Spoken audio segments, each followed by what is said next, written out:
Morning students. Okay, మనము ఈరోజు మరి కొత్త చాప్టర్ స్టార్ట్ చేద్దాం కదా. కొత్త మనకు 12th యూనిట్ స్టార్ట్ చేద్దాం అనుకున్నాం కదా. సో ఈరోజు వచ్చేసి పీరియడ్ వచ్చేసి పదార్థాల ఉష్ణ ధర్మాలు.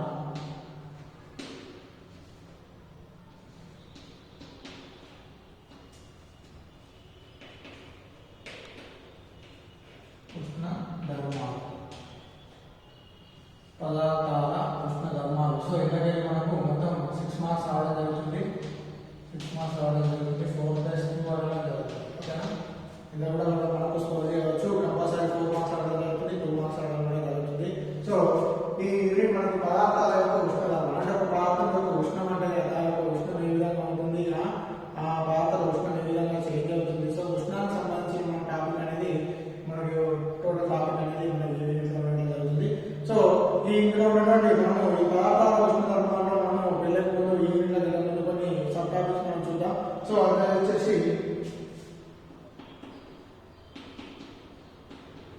ఉష్ణము, నెక్స్ట్ ఉష్ణోగ్రత, ఉష్ణోగ్రతను కొలవడం, ఉష్ణోగ్రత కొలుచడం. సో రెండు రకాల కొలుస్తారు. సెల్సియస్ ఉష్ణోగ్రత మాపనం.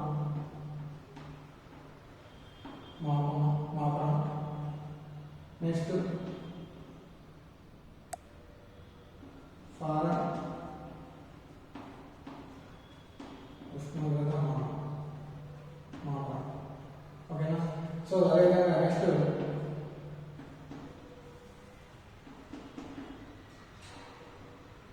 సెల్సియస్,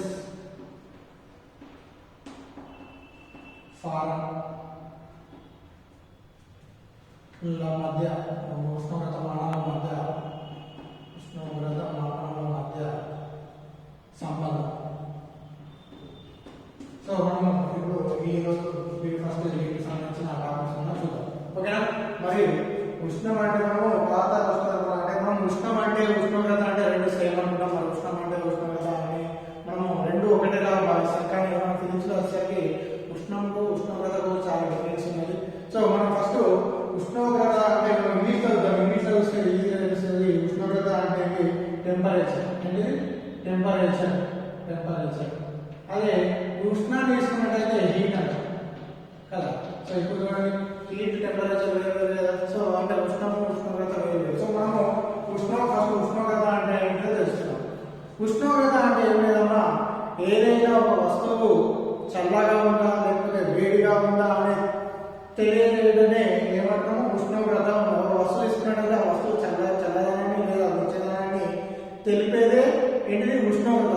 లేదా పాక్షికంగా దాన్ని లెక్కించే సాపేక్షంగా దాన్ని సాపేక్షంగా లెక్కించడాన్ని ఏమంటాము ఉష్ణోగ్రత. ఉష్ణోగ్రత అనేది ఒక వస్తువు యొక్క చల్లదాన్ని లేదా వేడిదనాన్ని తెలియజేయడానికి ఉష్ణోగ్రత అనడం లేదు. సాపేక్షంగా లెక్కించేదాన్ని సాపేక్షంగా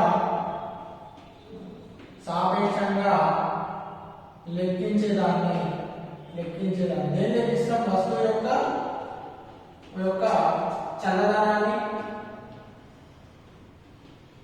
లేదా వేడి ఒక వస్తువు యొక్క చల్లదనాన్ని తెలియజేస్తున్నట్టయితే ఆ వస్తువు చల్ల ఉందా వేడి ఉందా సాపేక్షంగా లెక్కించేదాన్ని ఏమంటాం ఉష్ణోగ్రత. సింపుల్ గా తీసుకున్నట్టయితే ఉష్ణోగ్రత అంటే ఒక వస్తువు చల్ల ఉందా వేడి ఉందా అని తెలియజేసేది ఉష్ణోగ్రత. దాన్ని సాపేక్షంగా లేదా దాన్ని సాపేక్షంగా చల్లదనం వేడి సాపేక్షంగా లెక్కించడాన్ని ఏమంటున్నాము ఉష్ణోగ్రత అని అంటున్నాము. ఈ ఉష్ణోగ్రతను ప్రమాణాలన్నీ సెంటిగ్రేడ్ అండ్ ఫారెన్హీట్. ఉష్ణోగ్రతకు ప్రమాణాలన్నీ సెంటిగ్రేడ్ అండ్ ఫారెన్హీట్. అంటే సెంటిగ్రేడ్ అండ్ ఫారెన్హీట్ వీటి యొక్క ప్రమాణాలు. అదేవిధంగా ఉష్ణోగ్రత దేని ద్వారా వస్తున్నట్టే ఫారెన్హీట్ మానంతో కొలుస్తారు. ఫారెన్హీట్ మానం లేదా సెల్సియస్ మానంతో కొలుస్తారు. అదేవిధంగా ఉష్ణోగ్రతకు ఒక ప్రమాణం అనేది సెంటిగ్రేడ్ లేదా ఫారెన్హీట్ ఉష్ణోగ్రతకు. మనకు ఫర్ ఎగ్జాంపుల్ మనము వాతావరణంలో ఇప్పుడు ఎంత ఉష్ణోగ్రత ఉందంటే 25-23 డిగ్రీ సెంటిగ్రేడ్ అంటాం కదా.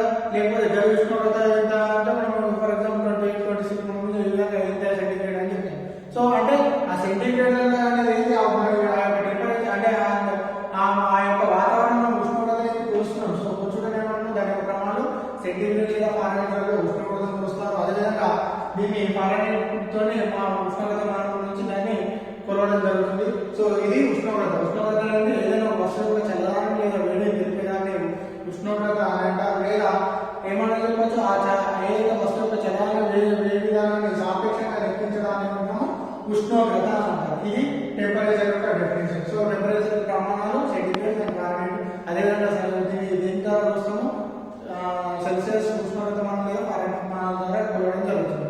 ఇది ఉష్ణానికి సంబంధించిన ఓకే ఉష్ణోగ్రత సంబంధించింది. నెక్స్ట్ ఉష్ణం అంటే ఉష్ణం అంటే ఏంటి అంటే ఉష్ణం అనేది ఒక హీట్ అనేది ఒక శక్తి స్వరూపం. ఏంటిది ఉష్ణం అనేది ఒక శక్తి స్వరూపం. సో ఉష్ణం అనేది ఏంటిదంటే ఈ ఉష్ణోగ్రత భేదం వల్ల ఏంటిది ఉష్ణోగ్రత భేదం వల్ల ప్రసారమయ్యే శక్తిని ఏమంటున్నామంటే ఉష్ణము అంటున్నాం.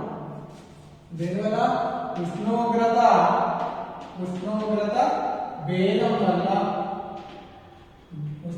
భేదం వల్ల ప్రసారమయ్యే శక్తిని ఏమంటున్నాము ఉష్ణం అంటున్నాం. శక్తిని ఏమంటున్నాము ఉష్ణము అంటున్నాం. సో ఇది ఏంటి ఒక శక్తి స్వరూపం. ఉష్ణం అనేది ఒక శక్తి స్వరూపం. సో ఈ విధంగా ఉష్ణాన్ని డెఫినేషన్ చేయొచ్చు. ఉష్ణం అంటే ఉష్ణోగ్రత మధ్య భేదాల వల్ల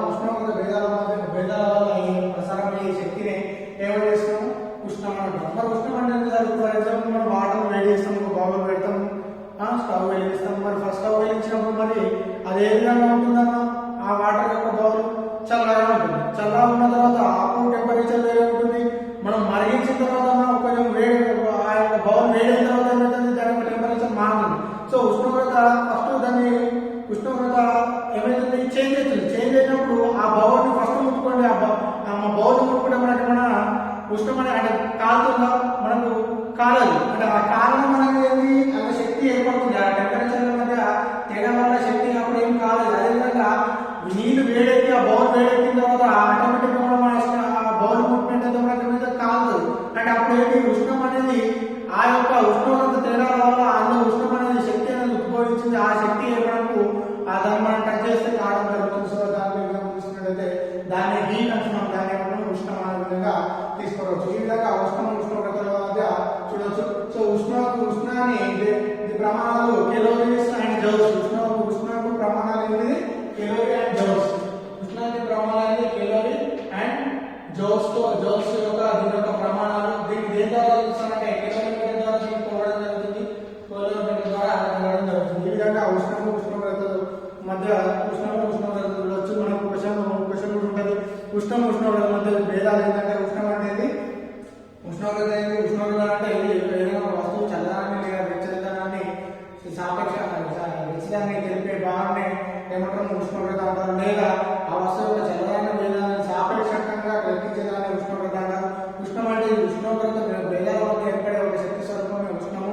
సో ఉష్ణోగ్రత ప్రమాణాలు సెంటిగ్రేడ్ ఫారెన్హీట్. ఉష్ణం ప్రమాణాలు కెలోరీ అండ్ జౌల్స్. ఉష్ణోగ్రత దేని ద్వారా వస్తారంటే సెల్సియస్ ఫారెన్హీట్ ఉష్ణోగ్రత మన ద్వారా వస్తారు. ఉష్ణోగ్రతను వస్తారు. ఉష్ణం దేని ద్వారా ఏ మాపకం ద్వారా వస్తారంటే కిలోమీటర్ మాపకం ద్వారా కొలవడం జరుగుతుంది. ఈ విధంగా ఉష్ణం మరియు ఉష్ణోగ్రత మధ్య భేదాలు చూడవచ్చు. ఈ విధంగా ఉష్ణం అనేది ఉష్ణోగ్రత. మరి నెక్స్ట్ ఉష్ణోగ్రత కొలవడం మన టెంపరేచర్ ఏ విధంగా కొలుస్తామంటే అసలు ఉష్ణోగ్రత అనేది ఒక సాపేక్ష భావన. అంటే ఉష్ణోగ్రత అనేది ఒక సాపేక్ష భావన. సో మనము ఒక దాన్ని దాన్ని ఒక తీసుకొని దాన్ని ఒక సాపేక్షంగా భావన తీసుకొని మనం ఉష్ణోగ్రత కొలుస్తాము. ఉష్ణోగ్రతను రెండు రకాలుగా కొలుస్తాము.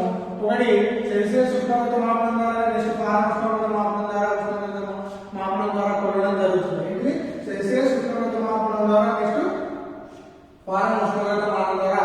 ఈ రెండింటి ద్వారా మనం ఉష్ణోగ్రత అనేది టెంపరేచర్ అనేది కొలవడం జరుగుతుంది. సో ఫస్ట్ సెల్సియస్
సో ఇందులో చూసుకున్నట్టయితే సాధారణ వాతావరణ ఉష్ణోగ్రత వద్ద తీసుకున్నట్టయితే ఈ సెల్సియస్ ఉష్ణోగ్రత మాపనంలో ఉష్ణోగ్రత ఏ విధంగా చూస్తారంటే దీన్ని తీసుకున్నట్టయితే 0 డిగ్రీ సెంటీగ్రేడ్ వద్ద నీరు ఏమవుతుంది ఘనీభవిస్తుంది. 0 డిగ్రీ సెంటీగ్రేడ్ వద్ద ఏమవుతుంది ఇందులో నీరు అనేది ఘనీభవిస్తుంది. అదేవిధంగా 100 డిగ్రీ సెంటీగ్రేడ్ వద్ద నీరు ఏమవుతుంది మరుగు స్థానం. సో దీన్ని మరుగు స్థానం అంటారు. సో ఇక్కడ నీరు బాష్పీభవన స్థానం అంటే నీరు మరిగే స్థానం 100 డిగ్రీ సెంటీగ్రేడ్ నీరు గడ్డగట్టే స్థానం లేదా ఘనీభవించే స్థానం 0 డిగ్రీ సెంటీగ్రేడ్. ఈ విధంగా సెల్సియస్ ఉష్ణోగ్రత మాపనాన్ని తీసుకుంటారు.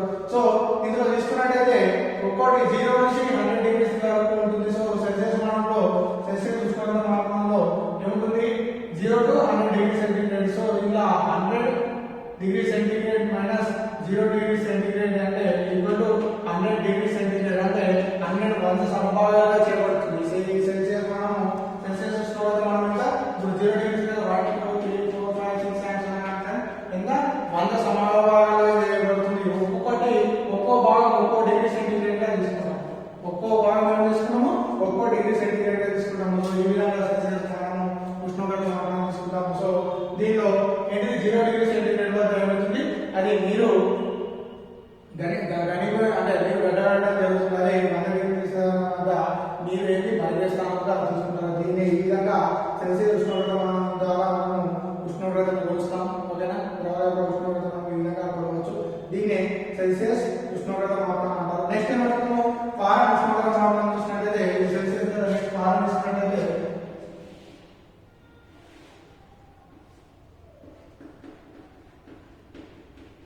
సో దీన్ని ఫారెన్హీట్ లో తీసుకుంటారు.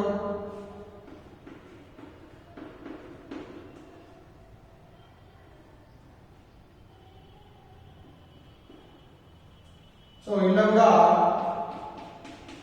ఇందులో మాత్రము 0 అయ్యేది నీరు ఘనీభవన స్థానం.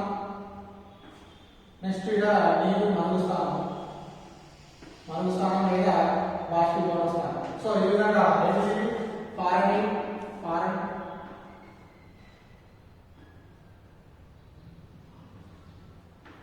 ఉష్ణోగ్రత మాపనం. సో ఇది ఫారెన్ ఉష్ణోగ్రత మాపనం. సో ఇందులో కూడా ఏంటిది నీరు ఘనీభవించే స్థానం ఎంత 37 డిగ్రీల ఫారెన్హీట్ అని తీసుకున్నాము. సో అదేవిధంగా నీరు మరిగించే స్థానం ఏముంటుంది 212 ఫారెన్హీట్ స్థానం తీసుకున్నాము. సో ఇందులో నేను తీసుకున్నట్టయితే ఎంత ఉంటుంది 212 మైనస్ ఎంత 32 డిగ్రీ ఫారెన్హీట్ తీసుకున్నట్టయితే 180 డిగ్రీ ఫారెన్హీట్. సో ఇందులో 150. సో మొత్తం ఏంటంటే 32 to 12 ఏంటంటే 180 భాగాలు. అంటే ఒక్కో భాగాన్ని ఎంత తీసుకున్నాం 1 డిగ్రీ ఫారెన్హీట్ తీసుకోవడం జరుగుతుంది. ఇందులో 1 డిగ్రీ సెంటీగ్రేడ్ తీసుకుంటే ఇలా 1 డిగ్రీ ఫారెన్హీట్. కానీ ఇందులో 32 డిగ్రీ ఫారెన్హీట్ నీరు ఘనీభవించే స్థానం అవుతుంది. ఇక్కడ నీరు మరిగించే స్థానం అవుతుంది 212 ఫారెన్హీట్ అనేది జరగడం జరుగుతుంది. ఈ విధంగా ఫారెన్హీట్ మాపనం దీని ద్వారా కూడా మనం ఉష్ణోగ్రత అనేది కొలవడం జరుగుతుంది. ఈ విధంగా ఉష్ణోగ్రతను 2 పద్ధతుల్లో కొలుస్తాం. ఉష్ణోగ్రత కొలవడం అనేది ఒక సాపేక్ష భావన. సో సాధారణ ఉష్ణోగ్రత 2 మాపనాలు చూసుకున్నట్టయితే సెల్సియస్ మాపనంలో 0 డిగ్రీ వద్ద నీరు ఘనీభవిస్తుంది. 100 డిగ్రీల సెంటీగ్రేడ్ వద్ద నీరు బాష్పీభవనం చెందుతుంది. అదే ఫారెన్హీట్లో 32 డిగ్రీ వద్ద నీరు ఘనీభవిస్తుంది. 212 డిగ్రీ వద్ద నీరు అనేది ద్రవీభవిస్తుంది. సో మనము సెల్సియస్ ఫారెన్హీట్ మధ్య సంబంధం చూసినట్లయితే మనం Celsius for example 32 degree centigrade ఉంది, దాన్ని ఫారెన్హీట్ లో మార్చాలంటే ఎట్లా? మన ఫారెన్ డిగ్రీ సెంటీగ్రేడ్ నుంచి 30 డిగ్రీ సెంటీగ్రేడ్ కి మార్చాలంటే ఎట్లా అంటే ఈ రెండింటి మధ్య మనము సంబంధాన్ని చూడొచ్చు. సో ఫారెన్హీట్ మరియు సెల్సియస్ మధ్య సంబంధాన్ని చూడవచ్చు. సో నెక్స్ట్ అనేది సెల్సియస్ మరియు ఫారెన్ మాపనాల మధ్య సంబంధం చూద్దాం. So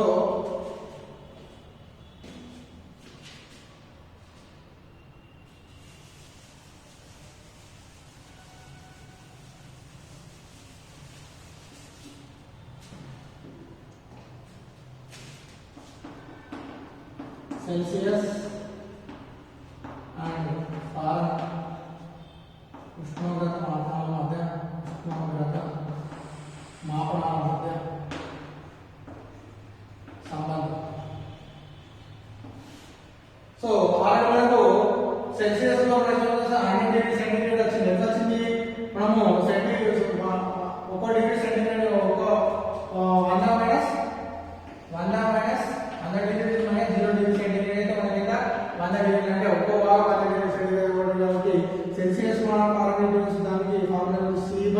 100 C by 100 actually C minus 0 తీసుకున్నాం ఆల్రెడీ C minus 0 అంటే C minus 0 అంటే C కదా సో 100 తీసుకున్నాం ఫారెన్హీట్ మనము F minus 32 degree centigrade F minus 32 degree నీరు ఎక్కడ బగాని 32 ఇక్కడ కూడా 0 కానీ ఇక్కడ మైనస్ 0 తీసుకున్నా 0 మనం అవసరం లేదు కాబట్టి F minus 32 by ఎంత మొత్తం ఎంత ఒక ఎన్ని భాగాలు మొత్తం 180 భాగాలు ఇదెంత ఫారెన్హీట్ ఇదెంత 180 భాగాలు కాబట్టి 180 సో ఇక్కడ చూడండి ఈ రెండు మధ్య సంబంధం చూసినట్లయితే దీన్ని ఇటు పంపించినట్లయితే చూడండి అర్థమవుతుంది అట్లా కాకుండా ఇప్పుడు ఇక్కడ 0 ఇక్కడ 0 రాసాం సో రెండేళ్ళ 10 రెండోలో 18 పొటెన్షియల్ సో అప్పుడు ఏమవుతుంది C by 5 equal to F minus 32 degrees by ఏంటిది 9 కదా సో ఇప్పుడు చూడండి సెంటీగ్రేడ్ లో ఫారెన్హీట్ లో ఏ విధంగా మార్చాలో మరి ఫారెన్హీట్ లో సెంటీగ్రేడ్ లో ఏ విధంగా మార్చాలంటే ఫర్ ఎగ్జాంపుల్ సెంటీగ్రేడ్ కావాలనుకున్నాం మనం సెంటీగ్రేడ్ ఉంది సో సెంటీగ్రేడ్ మనకు సెంటీగ్రేడ్ కావాలి సో సెంటీగ్రేడ్ కు సూత్రం ఇస్తాం సెంటీగ్రేడ్ తీసుకున్నట్లయితే C ఉంచుకున్నాం ఈ పైన పంపుతాం అనేది 5 by 9 F minus 32 F minus 32 so ఇది సెల్సియస్ ఉష్ణోగ్రత మాపనం యొక్క దాని యొక్క సూత్రం ఒకవేళ ఫారెన్హీట్ కావాలంటే సో సెంటీగ్రేడ్ ఉంది కదా సో ఈ సూత్రానికి F ఉంచుకున్నాం సో F ఉంచుకున్నట్లయితే అప్పుడు F ఈక్వల్ టు F ఉంచుకొని ఇదంతా పంపేయండి కదా F ని పంపిస్తే అవుతుంది 9 by 5 కదా 9 by 5 నెక్స్ట్ అయితే C minus 30 సో ఇది ఫారెన్హీట్ సో ఈ విధంగా సెంటీగ్రేడ్ మరియు ఫారెన్హీట్ మధ్య సంబంధాన్ని ఈ విధంగా రావచ్చు ఒకటి సెంటీగ్రేడ్ ఉన్నదాన్ని ఫారెన్హీట్ లో మార్చుకోవచ్చు ఫారెన్హీట్ ఉన్నదాన్ని సెంటీగ్రేడ్ లో మార్చాలంటే ఈ విధంగా ఈ రెండు సూత్రాలను ఉపయోగించి ఏంటి సెల్సియస్ మరియు ఫారెన్హీట్ మధ్య సంబంధాన్ని రాబట్టవచ్చు ఈ విధంగా ఉష్ణం అంటే ఇది ఉష్ణోగ్రత అంటే ఇది అదేవిధంగా ఉష్ణోగ్రతను ఏ విధంగా చూస్తాం మరి ఉష్ణోగ్రత కొలిచే పద్ధతులు ఏంటి రెండు పద్ధతులు ఒకటి సెల్సియస్ మరియు ఫారెన్హీట్ ఉష్ణోగ్రత మాపనాల ద్వారా కొలవచ్చు అదేవిధంగా నెక్స్ట్ ఏమంటాము సెల్సియస్ ఫారెన్హీట్ ఉష్ణోగ్రత మాపనాల మధ్య సంబంధం ఏ విధంగా ఉంటుందో నెక్స్ట్ ఈ విధంగా మనం చూడవచ్చు ఓకేనా ఈ విధంగా ఈ చట్టాలు చూసుకున్నాం ఉష్ణోగ్రత చూడడం ఓకేనా సెల్సియస్ ఫారెన్హీట్ ఉష్ణోగ్రత మధ్య సంబంధాన్ని ఈ విధంగా రావచ్చు నెక్స్ట్ మనం ఇంకో టాపిక్ వెళ్దాం ఓకేనా రైట్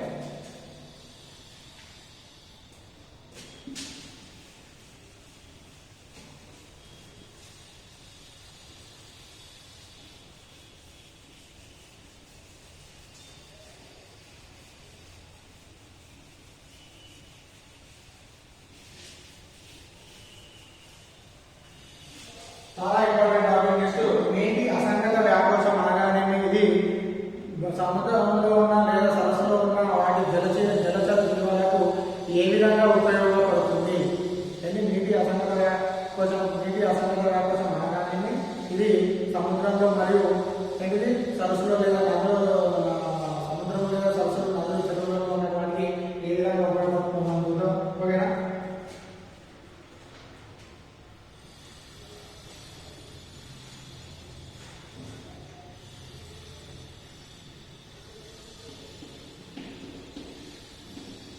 నీటి అసంగత వ్యాకోచం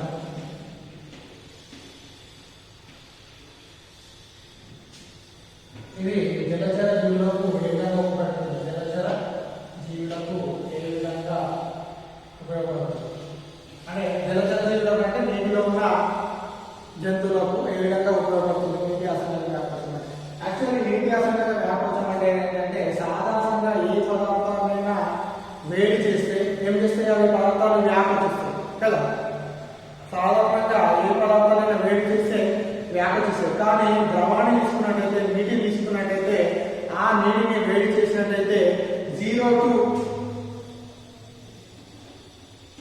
0 degrees నుండి సెంటీగ్రేడ్ నుంచి 4 degrees సెంటీగ్రేడ్ వరకు ఏమవుతుంది సంకోచిస్తుంది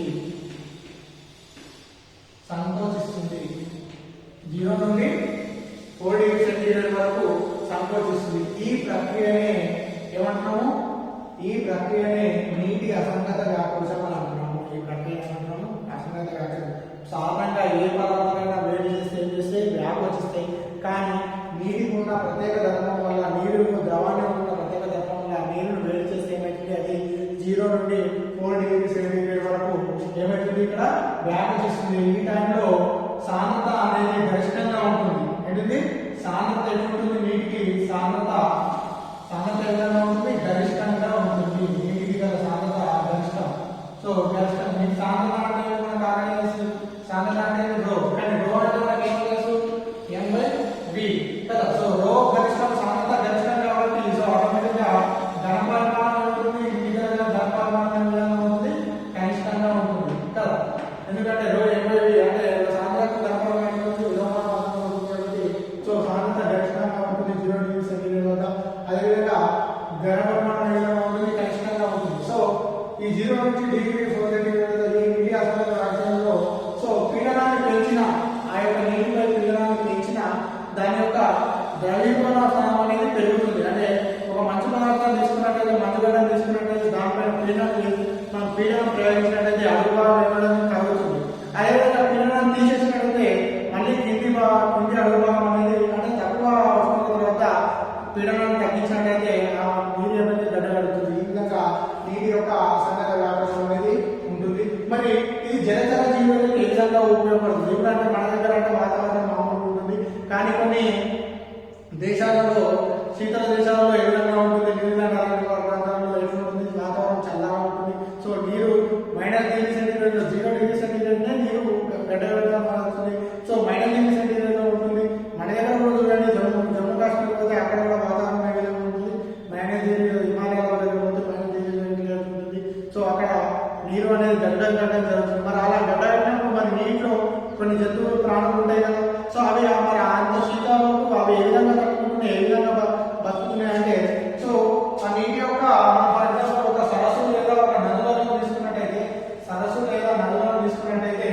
ఏమవుతుంది?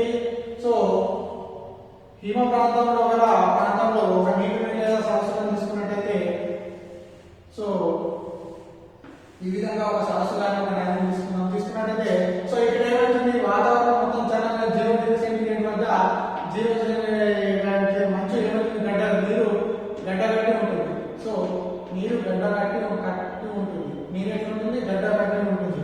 కానీ సో మంచు అనేది అధమ ఉష్ణ వాహకం, అంటే ఉష్ణాన్ని ప్రసారం చేయదు, లేదు లోపల అనేది బయట పంపించదు. సో ఈ పైన వల్ల మొత్తం గడ్డగట్టుతుంది. కానీ కిందికి పోయిన కొద్ది 1 degree centigrade, 2 degree centigrade, 3 degree centigrade and అట్లా ఇంకా 4 డిగ్రీ సెంటీగ్రేడ్. సో ఈ విధంగా సో ఇక్కడ 4 డిగ్రీ సెంటీగ్రేడ్ వద్ద మనం ఆన్లైన్ సాధారణ గరిష్టంగా ఉంటుంది. కాబట్టి ఈ పైన దాంతో పోస్తే కింద ఎట్లుంటుంది? నీరు వెచ్చగా ఉంటుంది. పైన దానికంటే నీరు ఎట్లుంటుంది? వేడిగా ఉండడం జరుగుతుంది. కాబట్టి ఈ హిమ ప్రాంతంలో ఉన్న దేశాలలో లేదా సముద్రాలు సరస్సులు గడ్డగట్టినా కానీ లోపల జలచరాలు జీవించడం గల కారణం ఏంటంటే ఈ 4 డిగ్రీల సెంటీగ్రేడ్ వద్ద ఆ యొక్క లోపల జలచరాలు అనేది జీవించడం జరుగుతుంది. ఈ విధంగా ఇది జలచర జీవులకు ఏంటిది ఉపయోగపడుతుంది. ఈ విధంగా వేరే ఇంపార్టెంట్ మనం చాలాసార్లు అడిగినటువంటి 4 మార్క్స్ క్వశ్చన్ ఏంటిది? నీటి అసంగత వ్యాపకం అంటే జలచర జీవులకు ఏ విధంగా ఉపయోగపడుతుంది. ఈ విధంగా ఏంటి నీటి అసంగత వ్యాపకం అంటే సాధారణంగా నేను వేడి చేస్తే ఏంటిది సంకోచం లేకుండా వ్యాపచిస్తుంది. ఎప్పటివరకు 0 డిగ్రీ 4 డిగ్రీ సెంటీగ్రేడ్ వరకు ఉంటుంది. సో ఈ 4 డిగ్రీ సెంటీగ్రేడ్ వద్ద సాంద్రత ఎక్కువ ఉంటుంది, ఘనపరిమాణం తక్కువ ఉంటుంది. సో దీన్ని నీటి అసంగత వ్యాపకం అంటారు. సో ఇది జలచర జీవులకు ఏ విధంగా ఉపయోగపడుతుంది? సముద్రాలు సో హిమ ప్రాంతంలో ఉన్న నదులు లేదా సరస్సులు లేదా చెరువులను తీసుకున్నట్టయితే పైన నీరు మొత్తం గడ్డగట్టుంటుంది. దాని కింద మాత్రం జలచర జీవులు అంటే ఇప్పుడు చేపలు కావచ్చు, ఇంకా తిమింగలాలు, సముద్రాల్లో తిమింగలాలు కావచ్చు, ఇంకా తీసుకున్నట్టయితే సో ఎగుబడులు కావచ్చు. ఇవన్నీ ఎంత బతకాలుతున్నాయి అంటే లోపల పోయినప్పుడు దాని యొక్క ఉష్ణోగ్రత, నీటి ఉష్ణోగ్రత అనేది తగ్గుతుంది, ఎక్కువ ఉంటుంది. ఎందుకంటే ఆ యొక్క మంచు నీటి యొక్క గడ్డగట్టడం వల్ల అక్కడ ఉన్న నీటి యొక్క మంచు అనేది అధమ ఉష్ణవాహకం. సో పైన ఉన్న చల్లదానికి కింద అనేది కింద వేయడానికి అయిపోలేదు. సో అధమ ఉష్ణవాహకంగా పనిచేసి సో కింద ఉష్ణోగ్రత పెరగడం. సో అడుగు భాగంలో నీటి యొక్క ఉష్ణోగ్రత ఎక్కువ ఉంటుంది, దాని సాంద్రత ఉంటుంది. కాబట్టి సో అక్కడ జలచర జీవులు హాయిగా జీవించడానికి గల కారణం ఉంటుంది. ఈ విధంగా ఏంటిది నీటి అసంగత వ్యాపకం అంటే ఈ విధంగా చూడవచ్చు. ఓకేనా? ఓకే, నెక్స్ట్ ఇంకో టాపిక్ చూద్దాం.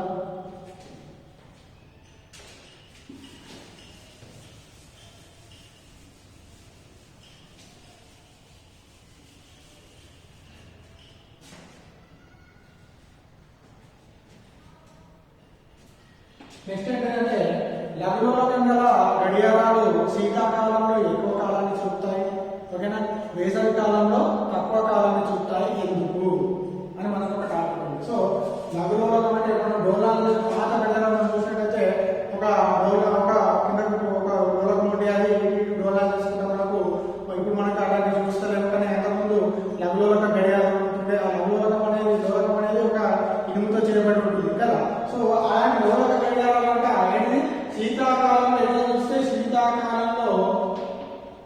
ఎక్కువ కాలాన్ని చూపుతాయి. సో శీతాకాలంలో ఎండాకాలంలో తక్కువ కాలాన్ని చూపుతాయి. ఎందుకు అర్థం గల రీజను ఆల్రెడీ మనం తెలుసు.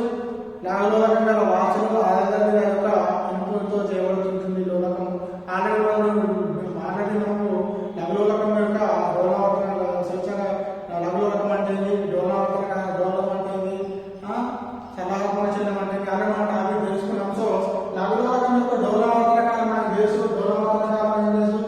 టీ ఈక్వల్ టు మనకి ఏమని తెలుసు? లఘులోలకం యొక్క డోలావర్తన కాలం T equal to √2 by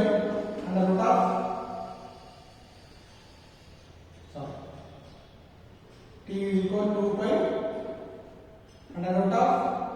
√L by G అని చేస్తాను. L by G అని చేస్తాను. సో లఘులోలకం యొక్క డోలావర్తన కాలం ఏమని తెలుసు? t is equal మనకు 2 by √L by G అని తెలుసు. సో 2 by √L అంటే t ప్రపోర్షనల్ టు ఏమని తీసుకున్నాం? √L అని చేస్తాం. దీని తర్వాత పై సమీకరణం. సో అంటే L కి ఎట్లా ఉంటుంది? ఆవర్తన కాలం అనేది అల్లోమాన పదంలో ఉంటుంది. అంటే L అంటే పెరిగితే ఆవర్తన కాలం పెరుగుతుంది, L అంటే తగ్గితే ఆవర్తన కాలం అనేది తగ్గుతుంది. సో మనం ఇప్పుడు చూద్దాం ఏంటి శీతాకాలంలో ఎక్కువ కాలాన్ని దొరుకుతాయి. సో ఒక వాచ్ తీసుకున్నట్టయితే సో మామూలుగా సాధారణ పరిస్థితుల్లో ఏ విధంగా ఉంటుంది? సో నెక్స్ట్ ఏం తీసుకున్నాం? శీతాకాలంలో తీసుకున్నట్టయితే దీని యొక్క ఫర్ ఎగ్జాంపుల్ 4 సెంటీమీటర్స్ పొడుగుంది అనుకో. సో శీతాకాలంలో తీసుకున్నట్టయితే ఇది 3 సెంటీమీటర్స్ అనేది. సో ఏమైతుంది ఇక్కడ? దీని యొక్క పొడవు అనేది తగ్గుతుంది. ఎందుకు? శీతాకాలంలో ఆ యొక్క మూలకం యొక్క పొడవు అనేది తగ్గుతుంది. ఎందుకంటే ఆ యొక్క వాతావరణ ఉష్ణోగ్రతలకు ఆ పొడవు అనేది సంకోచించడం వల్ల ఆ యూనిట్ అనేది 3 సెంటీమీటర్ తగ్గుతుంది. సో మూలకం యొక్క పొడవు తగ్గిందంటే దీని యొక్క ఆవర్తన కాలం కూడా ఏమవుతుంది? తగ్గుతుంది. ఏంటది? ఆవర్తన కాలం టీ అనేది కూడా ఏమవుతుంది? తగ్గుతుంది. టీ అనేది తగ్గిందంటే 1 సెకండ్ చేయడానికి 1 డోలన్ చేయడం 1 కాలం 2 సెకండ్లు అని తెలుసు. సో ఆవర్తన కాలం 2 సెకండ్ల కంటే 1 సెకండ్ అయిందనుకో అప్పుడు ఏమైతే డోలన్ సంఖ్య పెరుగుతుంది. సో ఏమైతుంది? 3 సెంటీమీటర్లు అయినప్పుడు ఏమైతుంది? శీతాకాలంలో అనేది డోలకం యొక్క పొడవు తగ్గినప్పుడు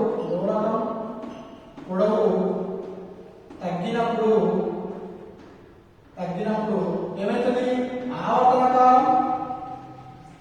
ఆవర్తన కాలం టీ కూడా ఏమవుతుంది? తగ్గుతుంది. సో ఆటోమేటిక్ గా నెక్స్ట్ దీని ద్వారా ఏమవుతుంది?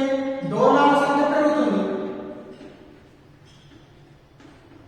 డోలనాల సంఖ్య ఏమవుతుంది?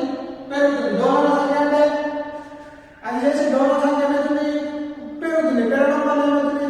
ఒక టైం అనేది కాలం అనేది ఎక్కువ కాలాన్ని దొరుకుతుంది. సో దీనివల్ల రీజన్ ఏంటి? లఘులోలకం వేసి ఒక వాచ్ చూసినట్టయితే ఆ ఏంటి శీతాకాలంలో ఆ యొక్క పొడవు అనేది తగ్గదు. డోలకం యొక్క పొడవు తగ్గుతుంది. సో పొడవు తగ్గినట్టయితే ఆవర్తన కాలం కూడా తగ్గుతుంది. ఈ ఆవర్తన కాలం తగ్గిందంటే ఆ జేబులో వచ్చేసే డోలన సంఖ్య ఏమవుతుంది? పెరుగుతుంది. డోలన సంఖ్య పెరిగిందంటే కాలం అనేది టైం అనేది ఇప్పుడు 2 అయినప్పుడు 2, 5 అనే ఎక్కువ టైం చూపిస్తుంది. ఈ విధంగా శీతాకాలంలో ఏంటిది లఘులోలకం యొక్క వాచ్ అనేది ఎక్కువ కాలం చూపిస్తుంది. నెక్స్ట్ ఏంటి? ఎండాకాలంలో తక్కువ కాలం చూపుతుంది. ఇక 4 సెంటీమీటర్స్ ఉంది. నెక్స్ట్ ఏంటి? ఎండాకాలం కాబట్టి ఇది 5 సెంటీమీటర్ల పొడవు పెరిగింది. బ్యాక్ వచ్చేస్తుంది. ఎండాకాలంలో బ్యాక్ వచ్చేస్తుంది. సో ఇక్కడ లోలకం యొక్క పొడవు తగ్గింది కదా, ఇక్కడ పొడవు అనేది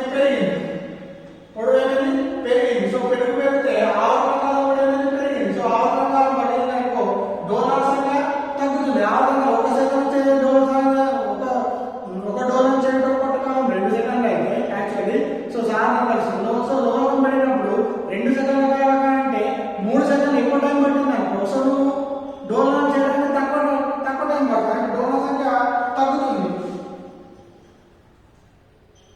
డోలనాల సంఖ్య ఏమవుతుంది? తగ్గుతుంది. సో డోలనాల సంఖ్య తగ్గినట్టయితే ఆటోమేటిక్ గా టైం అనేది తక్కువ టైం ఉంటుంది. 2 ఏంటంటే 1:50 గంటల టైం అనేది ఉంటుంది. సో ఈ విధంగా ఏంటిది శీతాకాలంలో మరియు ఎక్కువ కాలాన్ని చూస్తే ఏ వాచ్లు లఘులోలకం గల వాచ్లు డోలనాలు చేసే వాచ్లు ఏముంది?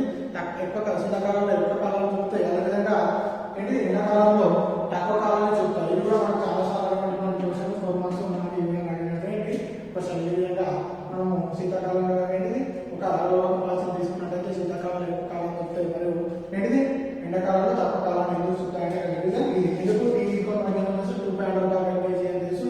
కానీ టీ ఉష్ణం మనం ఏం తెలుసు ఏం తెలుసు ఆవర్తన లోలకంగా ఒక పొడవు పెరిగితే ఆవర్తనకాలం పెరుగుతుంది, లోలకంగా ఒక పొడవు తగ్గితే ఆవర్తనకాలం తగ్గుతుంది. సో ఆవర్తనకాలం తగ్గిందంటే ఆటోమేటిక్గా ఏంటి డోనర్ సంఖ్య పెరుగుతుంది కదా. డోనర్ సంఖ్య పెరిగిందంటే టైం ఎక్కువ అవుతుంది, డోనర్ సంఖ్య తగ్గిందంటే టైం తక్కువ అవుతుంది. దాని ఇది ఓకేనా. నెక్స్ట్ ఇంకొకటి ఆలోచన చూసేద్దాం.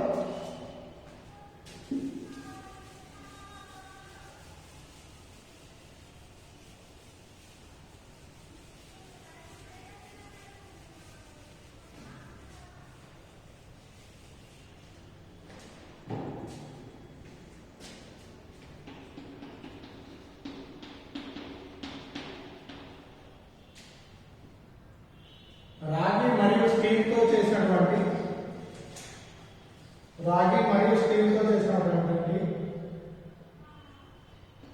చేసిన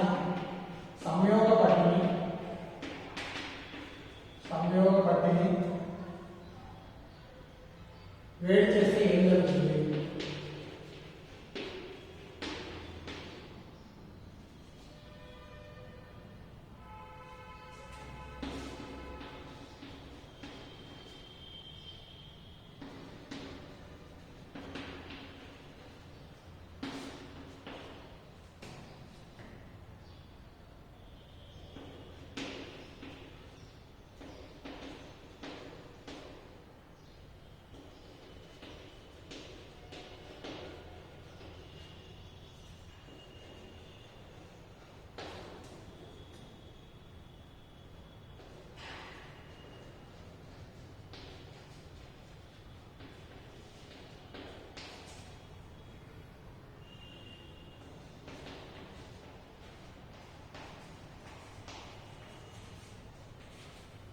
సో విధంగా రాగి స్టీల్తో చేసినటువంటి ఒక సంయోగ పట్టిని వేడి చేస్తే ఏం జరుగుతుంది?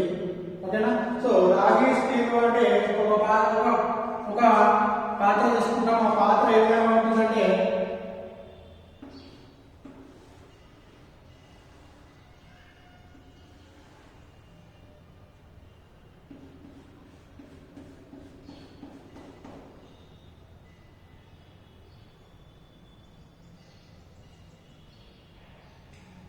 సో చూసినట్లయితే ఇది సాధారణ స్థితిలో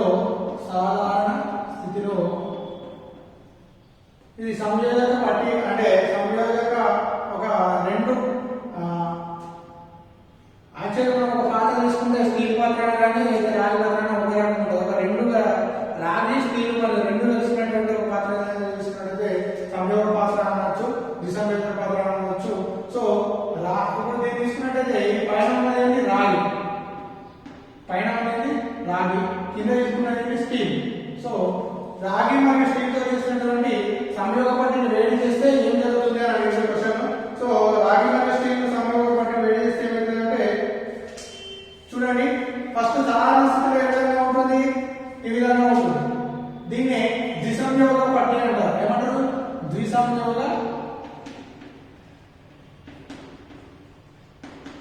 ద్విసంయోగ పట్టి అంటారు. దీన్ని సాధారణ స్థితిలో చూసినట్లయితే ఏ వేడి చేస్తుంది. సో ఒకవేళ దీన్ని వేడి చేసినాం అనుకో, ఈ ద్విసంయోగ పట్టిని మనం వేడి చేస్తే ఏమవుతుందంటే గ్యాప్ వచ్చేస్తుంది. ఏం చేస్తుంది? వేడి చేస్తే ఏమవుతుంది? గ్యాప్ వచ్చేస్తుంది.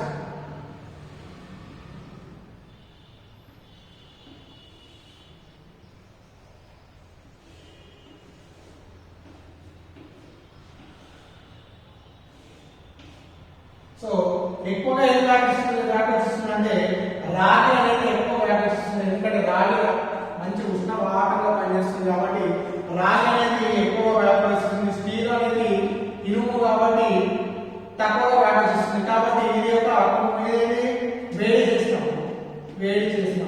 చేసినప్పుడు ఏమవుతుంది? రాగి అనేది ఎక్కువ వ్యాపించి ఈ ద్విసంయోగ పట్టి ఏ ఆకారంలో మారుతుంది? కుంభాకార ఆకారంలో మారుతుంది. కుంభాకార ఆకారంలో మారడం జరుగుతుంది. సో పైన పట్టి రాగి అనేది ఒక అర్ధచంద్రాకార వక్రంగా మారుతుంది. ఇదే కుంభాకార ఆకారంలో మారుతుంది. ఒకవేళ అదే ద్విసంయోగ పట్టిని ఎన్ని చల్లబరుస్తాయి అంటే మొత్తం తక్కువ ఉష్ణోగ్రత వద్ద వచ్చినట్టయితే ఏ విధంగా మారుతుంది చూద్దాం.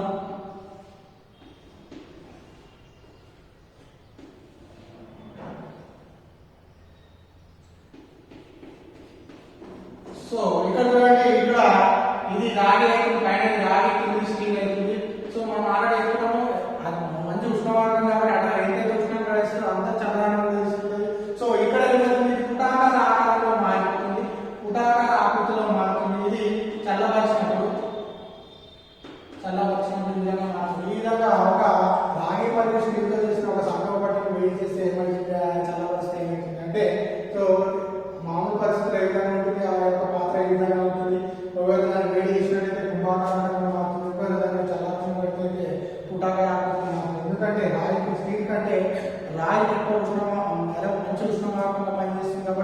స్టీల్ కంటే ఇనుము కంటే రాగి అనేది తొందరగా ఉష్ణాన్ని గ్రహిస్తుంది, ఉష్ణాన్ని గ్రహిస్తుంది, తొందరగా దాని యొక్క చల్లబడడం కూడా తొందరగా జరుగుతుంది. సో ఈ విధంగా ఏంటిది రాగి మరియు స్టీల్ తో చేసినటువంటి దిశ పట్టుకుని వేడి చేస్తే ఈ విధంగా అవుతుంది, చల్లారిస్తే ఈ విధంగా అవుతుంది. దాని రీజన్ అది ఎందుకంటే స్టీల్ కంటే రాగి అనేది మంచి ఉష్ణవాహకంగా పనిచేస్తుంది. ఈ విధంగా రాగి. నెక్స్ట్ ఇంకో టాపిక్ ఉంది. సో ఆ టాపిక్ అర్థమైందా? సో ఇది కూడా మనకు అడగడం జరుగుతుంది, ఒక్కొక్కసారి సోమవారం అడగడం జరుగుతుంది. నెక్స్ట్ న్యూటన్ శీతలీకరణ నియమం అనగానేది. న్యూటన్ శీతలీకరణ నియమం, న్యూటన్ శీతలీకరణ నియమం అనగానేది. న్యూటన్ శీతలీకరణ నియమం అనగానేది. సో న్యూటన్ శీతలీకరణ నియమం ఏం చేస్తారంటే dE/dt proportional to T minus Ts. So దీన్ని ఏమంటారు? So dE/dt equal to K T minus Ts. దీన్నే న్యూటన్ శీతలీకరణ నియమం అంటారు. న్యూటన్ శీతలీకరణ నియమం అంటారు. మరి ఏం చేస్తారు dE/dt K/T/ds అంటే ఏం లేదమ్మా, సాధారణంగా ఒక వస్తువు యొక్క ఉష్ణోగ్రత, నెక్స్ట్ వాతావరణ ఉష్ణోగ్రతలో స్వల్ప మార్పు, వస్తువు యొక్క ఉష్ణోగ్రత మరియు వాతావరణ ఉష్ణోగ్రతలో స్వల్ప మార్పు సంభవించినట్లయితే, ఇప్పుడు ఫర్ ఎగ్జాంపుల్ ఇక్కడ గదిలో ఉన్న వస్తువు యొక్క ఉష్ణోగ్రత ఒక రకంగా ఉంది, బయట టెంపరేచర్ ఉందో, బయట వాతావరణ ఉష్ణోగ్రత ఒక రకంగా ఉన్నట్టయితే ఆ వస్తువులో స్వల్ప ఉష్ణోగ్రత భేదం వస్తుంది కదా, స్వల్ప ఉష్ణోగ్రత భేదం వస్తుంది. అలా భేదంగా ఉన్నప్పుడు ఆ ఉష్ణోగ్రతలో భేదం వచ్చినప్పుడు, ఏదైతే వస్తువులో ఉష్ణోగ్రత భేదం వచ్చినప్పుడు ఆ ఉష్ణోగ్రతలో ఆ వస్తువులో ఉష్ణం యొక్క మార్పు అనేది, ఆ వస్తువులో వచ్చే ఉష్ణ నష్టం అనేది, ఆ వస్తువులో కలిగే ఉష్ణ నష్టం అనేది, ఉష్ణం యొక్క మార్పు అనేది ΔE/ΔT అనేది, ఉష్ణం యొక్క మార్పు అనేది దేంట్లో అనులోమానుపాతంలో ఉంటుంది? వస్తువు యొక్క ఉష్ణోగ్రత మరియు వాతావరణ ఉష్ణోగ్రతల మధ్య గల తేడాకు ఎట్లుంటుంది? అనులోమానుపాతంలో ఉంటుంది. ఎట్లుంటుంది? అనులోమానుపాతంలో ఉంటుంది. ఈ విషయాన్ని న్యూటన్ శీతలీకరణ నియమం అంటారు. సో అంటే ఏంటి, ఒక వస్తువు తీసుకున్నట్టయితే ఆ వస్తువు ఏమవుతుంది, కొంచెం వాతావరణ ఉష్ణోగ్రతతో పాటు మరి ఈ వస్తువు యొక్క ఉష్ణోగ్రత కొంచెం స్వల్ప మార్పు ఉన్నట్టయితే, సో ఆ మార్పు ఉన్నట్టయితే ఆ ఉష్ణంలో తేడా, ఆ ఉష్ణ నష్టం, ఆ యొక్క వస్తువు యొక్క ఉష్ణ నష్టం అనేది దేనికన్నా అనుపాతంలో ఉంటుంది? ఆ యొక్క ఏంటిది వస్తువు యొక్క ఉష్ణోగ్రత మరియు వాతావరణ ఉష్ణోగ్రత మధ్య తేడా ఉంటుంది, అనులోమానుపాతంలో ఉంటుంది. ఇక్కడ T అంటే ఏంటి? T అంటే ఏంటి?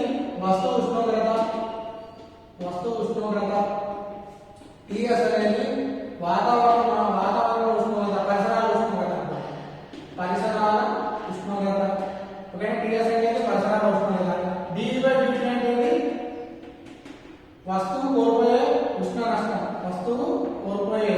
ఉష్ణ నష్టము. సో దీన్ని ఏమంటారు? dE/dt లేదా dQ/dt కూడా అంటారు.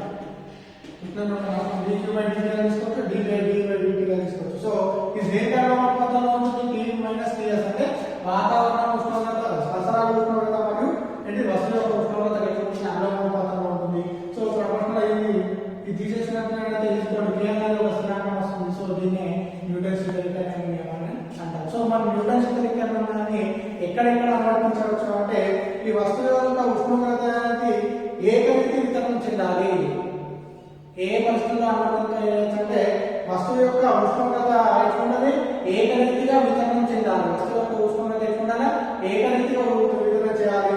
మరియు ఉష్ణంలో మార్పు అనేది స్వల్పంగా ఉండాలి. ఉష్ణంలో మార్పు అనేది, ఉష్ణ నష్టం అనేది ఎట్లుండాలి? స్వల్పంగా ఉండాలి. మరి బాగా ఉష్ణ నష్టం అనేది, ఇది ఉష్ణ నష్టం అంటే వస్తువు ఉష్ణం కోల్పోతుంది కదా, కొంచెం ఉష్ణాన్ని కోల్పోతుంది కదా. సో అది ఎట్లుండాలా? స్వల్పంగా ఉండాలి. సో ఉష్ణం అనేది ఉష్ణం ఎట్లా నష్టం అవుతుంది? ఉష్ణం అనేది బయలుదేరిలో మనకు ఉష్ణ వాహనము, ఉష్ణ సంవాహనం, నెక్స్ట్ ఉష్ణ వికిరణం. ఈ 30% సిలబస్ మనం తీసేసినప్పుడు 30% సిలబస్ అందులో ఈ ఉష్ణ వాహనము, ఉష్ణ సంవాహనం, ఉష్ణ వికిరణం అనే టాపిక్ అయిపోయింది. సో ఇది వెరీ ఇంపార్టెంట్, మనం చాలా సార్లు క్వశ్చన్, కానీ ఇప్పుడు ఈ టాపిక్ అనేది మనం తీసేయడం జరిగింది. సో ఇది చెప్తున్నా, దీంట్లో మనకు వస్తుంది ఏంటిది? ఉష్ణ నష్టం అనేది ఎట్లుండాలి? ఉష్ణ వాహనంతో కాకుండా ఉష్ణ సంవాహనంలో అనేది ఉష్ణం అనేది బదిలీ చెందడం జరగాలి. ఉష్ణ బదిలీ అనేది ఎట్లా ఉండాలి? ఉష్ణ సంవాహనం జరిగినట్టయితే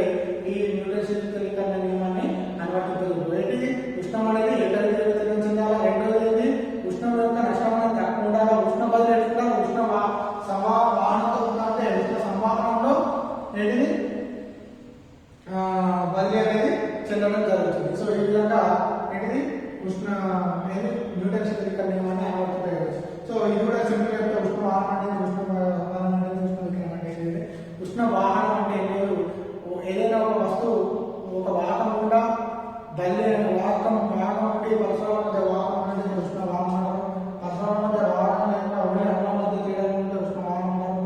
ఉష్ణ వికిరణం అంటే ఎలాంటి వాహకం లేకుండా డైరెక్ట్ ఉష్ణ వికిరణాన్ని ఉష్ణ వికిరణం అంటారు. సో ఇది మన డెలికేట్ టాపిక్ కాబట్టి ఇది నోట్స్ ఇస్తా కారణం చూసుకొని ఒక విధంగా ఉష్ణ వాహనం ఉష్ణ సంవాహనం ఉష్ణ వికిరణం.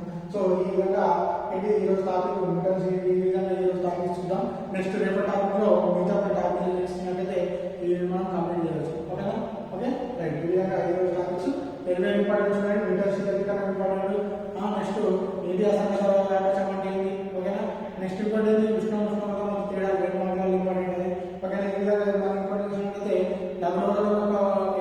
లోకత చేసిన రాష్ట్రాల్లో శీతకాలంలో ఎక్కువ కాలం చెప్తాయి, ఎండాకాలం తక్కువ కాలం చెప్తాయి. ఇవన్నీ కూడా మనకు చాలా చాలా ఇంపార్టెంట్ టాపిక్స్. ఒకసారి మీరు ఒకసారి రివిజన్ చేసుకోండి. ఓకేనా?